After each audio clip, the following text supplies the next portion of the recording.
Chers téléspectateurs, bonjour. Je vous salue à l'émission Coco. Comme vous voyez, nous sommes ensemble avec vous, Maman Irma Kadima, Papa Bienvenu Sumbu. Donc aujourd'hui, nous recevons notre invité, les savants noirs. Je salue tout d'abord les savants noirs et puis je salue qui est derrière la caméra, Jimmy Sosa, bien sûr avec son assistante Maman Blandine Caputo et Patrick Moubalou. Aujourd'hui, vous n'irez pas être déçus dans des questions que nous allons poser avec notre invité. Aujourd'hui, je vous salue, Papa Savant Noir. Oui. Bonjour. Bonjour. Boni, santé. Malam, santé, malam. La présenté au Savant Noir. Savant Vous noir. pouvez expliquer le Savant Noir? Savant noir, donc, Tobenga Maka, Binyumba. Nyumba, oui. Binyumba. Nyumba, Savant, un savant. Nyumba, c'est déjà na Swahili. Kinyumba, non, qui Congo en Swahili. Ah, d'accord. Pas dialecte kokana. Mais biso, tozali, un Kinyumba, ça muto, ça savant. Nous sommes Kinyumba, c'est que ça savant. Ok. Kinyumba, à savant. Kinyumba, mundele ali, Kinyumba, ba inde planète, ngana Kinyumba, il y a Afrique, il y a monde entier de Maman Pamela Moubalou, en amitié, hein? Nous sommes en amitié avec notre invité aujourd'hui. Tolinga Azara est un peu à l'aise. Est-ce que vous pouvez savoir ce qui Nyumba est Zanine, savant Azana? Savant est en français. Ok. Kinyumba, c'est un Kikongo. Congo. Savant noir. Donc Nyumba Aza Mutunini. Aza Mukola Mutunio Soto Aza différent à Batunsus. Non, Aza différent par rapport à Batunsus. Donc Mutindami. Mutindami na musala moko quelconque. Oya tangeli yango classe te meza ya bukoko. Azwa biki na papier te akendani ordinateur. D'accord, Michel Kabeya, tous na susu question moko.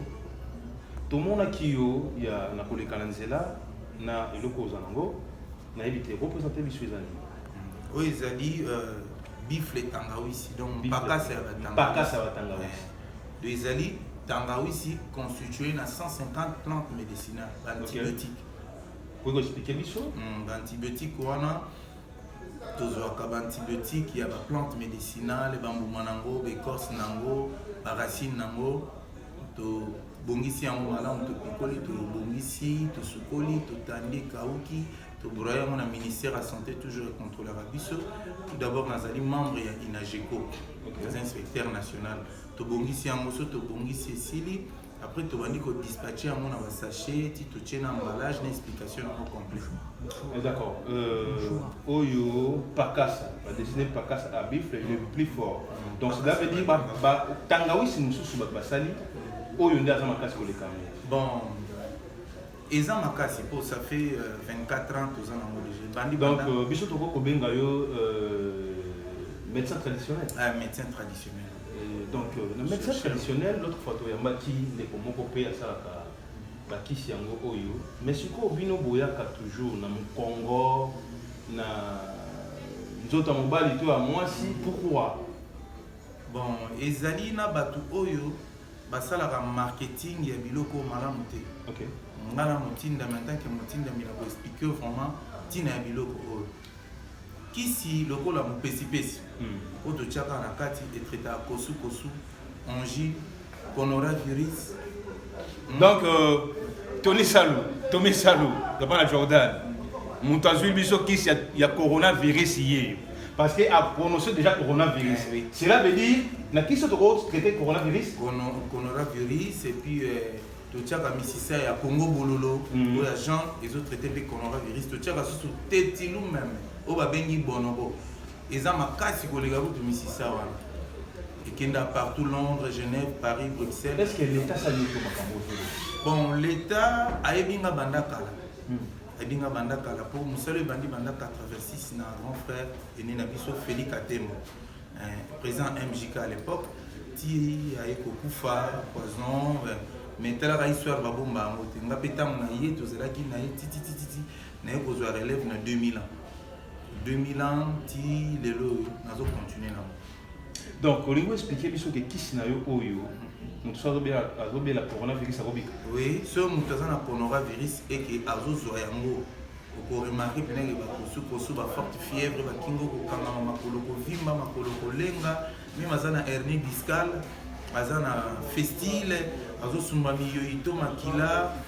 to posa ko les ate netika ba posa ko sanza miso na molili azana kisse lombaire kisse vaginal vraiment écoeidé Carmel Yabouni en Allemagne pour linga to comprendre makambo ensemble na bino parce que ngamo no elekelinga na yo mona mutu ami bengi savant pa lobi kisoyo et ko kipe ko bikisa coronavirus. Bon, depuis quand au Bandai déjà Moussala Oyo, qui oyebi que coronavirus c'est arrêté les bosso, et yuti oya kalami yuti lobi ke obikisa. Oui. Bah à part na coronavirus épidémie ya ki bosso na kikwiti Chingungunya Chingungunya on était les maté voilà mon ke nini Ebola Ebola na kikwiti bato yo babikaki na Ebola qui a une hémorragie bazu makala ba tuti na mafuta mbila na mopesi pesi ka ya pambo na tangi au moins une hémorragie katana. Il y a Ebola. On a beaucoup de série Ebola. On a toujours ça là. Si le temps de la coronavirus, tous en a battu ba utaki Europe. Na kotanga Congo ke na kopesa ka Congo maman. Te biso to yo kana nkomba mutu amona. Maman mami biso to lukato ke mo. Maman mami Mangbaou, famille Mangbaou, azana en France, azapé docteur. En France, il y a ces confiés qui n'ont pas qui même kuna kutaki mobali na moi on appelle parce qu'il y a du fait que azaro tchamo na dité à mon bine non à ceux qui a kenda hôpital à Londres pété kama on a bandé en bandaka donc on peut dire que non qui oyo a d'autres traité combien de sortes de maladies a d'autres traité ma maladie belé musu kuna éviter musu on a mutakanga mama to to otanga quelques maladies lié hémorroïde des maladies maladie des la malaria typhoïde la fièvre jaune mais namoni ba kisi na bino oyo ezo teka ma mingi pour na ka ba bela hémorroïde alors pour ça on va base ba ka ba bela hémorroïde pour teka la bango comment non kisi vrai kisi hémorroïde pour que tu sois un hémorroïde au monde kingo ezo kama OK au komona akomona missionné molidi et que pour kingo so ekanga donc c'est des symptômes des symptômes oui au komona pe okena mo lobi non malaria mais malaria te libumosalité pe kanga kingo ya mo na so c'est la kisi hémorroïde faut ta kisi malaria faut ta kisi fistule faut ta kisi hernie discale faut ta kisi cholestérol bato ba vimba makolo kisi rhumatisme ba kosu angine ba faiblesse sexuelle et mon auto sangisa on tellement za beaucoup quoi to sangisi ba nzete ni sala mabete posant la cancer vingt voilà mon pour abika après cause la maladie nyonso on a pour abika après besoin combien de mutu po abika neti mutu konora soka vu le coup la 4 kir nango amélie en 2 matins des soirs des 3 jours na tonga mo za première kir 2 oyo matin 2 soirs 2 matins, des soirs. Donc en tout 4, ça la biso combien? Donc kir moko et ça la 3 jours na tonga moko. Obetaka donc 3 jours na to tenga fois 4. Muta corona. Abiki pena na mo. Pour na 4 zana misisa Congo bolulu ya ebele zana tetilu ebele zana kankina ebele. Ezabina ba mvanji ba mpete ba tsoko. Bande ko balandi, c'est très intéressant. C'est très intéressant tout sur la peine makambo très bien. Aujourd'hui, on peut peut-être mais tout le cato vend sous na savant noir pour nous soulaner peut-être makambo moins belé la nekambo ya kisi oyo. Alors mon tout temps a sali traitement wana si 3 jours ici ndé abiki 3 jours na tango moko. Ceux qui m'ont konora a robeta mo 4 kir mais ceux m'ont hémorroïde ba rhumatisme. Je crois qu'on est intéressé mon tout kisi ou intéressé ndé. Bateau baza balanda. Donc bateau bazolanda ngai ba consommer yango ba komona ba kena mbonda et sommi mbonda. Au sommi mbonda 500 francs. Mais bi pas okendo beta. Au mona ke Moswahili robina, japonais robina, européen robina. Poni makilate, poni ekolote, poni pe raste.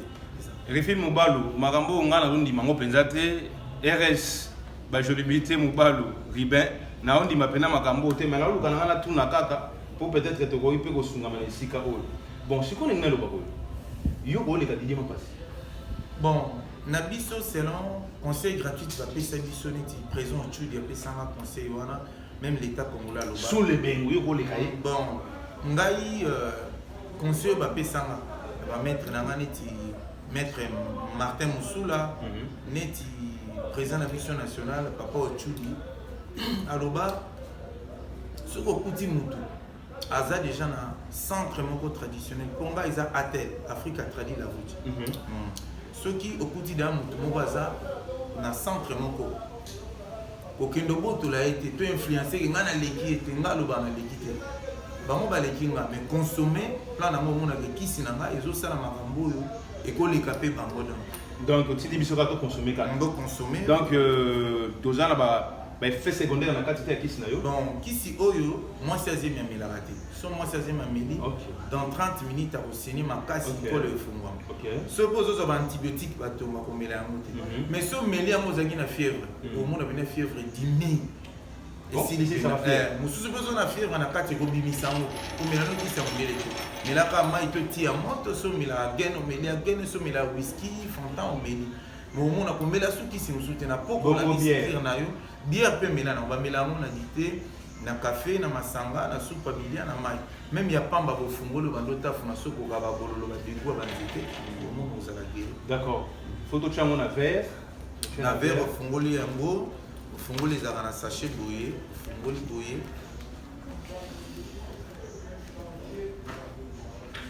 ofungoli sachet na yo so verre à mai ezali mon okati yango allez verser yango na tiers ya dité to ya masanga to ya dité to ya soupe bilia mopanzi to na tasa bilia bana mibala ya Kinshasa balinga oyoka makambo boye te yayebi ke so bayoki makambo boye so bayebi ke yango esungaka nzoto mobali et yango nde bango bakoluka ba préféré est-ce que bit no eza yango te non bit na yango eza pour moni ba plante médicinale mopesi ya pamba et si ça faiblesse sexuelle nzete wana ka moko parce que sélection tosali ya bapao de kabinda misisa ya Congo bololo misisa ya kilolo mvanji mpete kalombo songodi fukas kakeketa babonobo bakenkina eza makasi ntango ozomela yango omonake omelaki mpona hémorroïde mais je profite de saluer Victoria Kilolo qui vient tout droit de fêter son anniversaire po toyoki kombo ya Kilolo awa yango tolobi tolandela alors tokomi na biso vraiment koshite na suka likambo nini to eloko nini tokoki koyebisa bato concernant kisi oyo tokoconclure na nini boucle ezaka ke mosala oyo nga monasala eza mosala malamu naza na 24 ans d'expérience nafutaka mpe meya na nga quittance so ozomona nazotambola na bana basi okozwa bango mpe na image un jour c'est que eza mosala malamu lelo te na Londres Maman Claude akendaka nango maman Angélique P nazopesa ye mbote en passant prophétesse mbote losako bana France bana Londres Genève Paris Bruxelles vraiment ba utiliser en Australie États-Unis ekendaka Singapour vie Camille pa kendaka nango etambolaka nango partout de ba consommer yango bakozala dessus te ngai savant noir na lobi yango na sala yango naza na Congo. Merci beaucoup nous sommes arrivés à la fin nous verrons Mukolo Oyo Ezali Koya. Quant à moi, je vais saluer mon pasteur de la foi, l'homme de la foi, Jean-Paul Mayata, le pasteur, le prophète à Gris à Paris. Je salue Papa Jacques Moubalou qui est mon producteur, Toyo Kabanze, mon abisso Ndenge Gozalela, mon manager à Irlande, Papa Francis Kadima. Je salue tout le monde, les enfants de Dieu qui veulent suivre cette émission au Barolandango, aux Aladécités, parce qu'aujourd'hui, nous avons vu Papa Nabiso, le savant noir, il nous a expliqué comment est-ce que Bakisi o ezalé leli, mais mukolo mususu yambalami balé toko yambaye poto na pambaye tetoye ba na tina nini ya kisi esalama pe akoyebisa biso ba chimini neza na kati wana pona bana nzambe baza na risque te bana Congo mobimba en particulier baza na risque te nazo pesa mbote pa ya ministre Didier Moudimbu qui est mon président il y a parti na ngai je salue encore mon pasteur Jerry Kinyari, je salue Papa Eli Boulabaou na Paris et la Pessi et même au Balumbote, Biono Soboti Kalamala, ingénieur Guy Kinamfouidi, voyez un peu, où ils allaient, mode d'emploi, il y a Kisi, il y a Papa Nabiso, Bif le Tangawisi, Yangoyo. Et toujours l'inga qui non biso le quoi toujours mais quand déjà tout le monde va faire nango. Bino pe lokola esika bozali bomona eloko ndenge ezali ande kona ngai na yokaki ozali rasta nazali rasta oui rasta man oui rasta man Alors, religion, nous allons parce que dans mon livre. Biso, la religion, tout ça, mais ngai naza race chrétien. Donc, vous êtes chrétien. Naza chrétien, oui. Donc, en foi en Christ, c'est mon conduit. L'église n'est déjà. Bon, l'église, partout au Mimangana au Kenya. Ah, d'accord. Mais c'est rare, vous allez voir, c'est rare des Rasta Alba qui sont chrétiens. Bazalaka, il y a Indo, Bazalaka, Barasta, Barasta, il y a l'église Moussous, mais aujourd'hui, qui est chrétien, intéressé bisous les sous. L'autre fois, tu rejoignais pour tout sur la langue, ma campagne est chrétien. Qui était là? Tu rejoignais tout sur la peine, ma campagne chrétien, les ali. Tu saluer bino, tu peux si bino, pena mbote na kombo na Esmasia. Merci beaucoup, papa. Ngai ya suka, pesi bambote na moi si nanga Joseline Mayenge, les Mama Africa, maman nanga na Londres, maman Ariette Munene, maman nangai, maman Kalangos, mère Kalangos, c'est moi si Kitoko, madame Mondabi, maman Brigitte. Moi je dis à contrebasse c'est Claudia Yoibma Mutosala, maman Irma Malus, tout ça la maramboana pour ya banini, c'est la bien talaka. Ah, tout ça c'est la vision de